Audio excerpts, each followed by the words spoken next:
How to join Zoom meeting on your phone. Hello everyone, this is Lisa from Create, Login and Delete. Now let's get started. Firstly, make sure you have already downloaded Zoom app in your device. You can get this app easily from the App Store or Play Store. After you download this app, open it. After you open it, you're gonna find the option of Join Meeting, Sign Up and Sign In. You can easily join meeting in Zoom without signing in, so you can click on the option of Join Meeting. Now over here you're gonna find two sections, Meeting and Event. Make sure you set it to Meeting. After you set it to Meeting, now over here you can find this option of Meeting ID.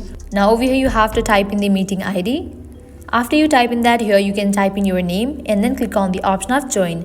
In the case you don't want to connect to audio, you can toggle on for this option. After you fill these, click on the option of Join, and with that you will attend Zoom meeting on your mobile. So this is how you can easily join Zoom meeting on your phone. This was all for this video. At the end, if you guys find this video helpful, don't forget to like, share and subscribe. Thank you.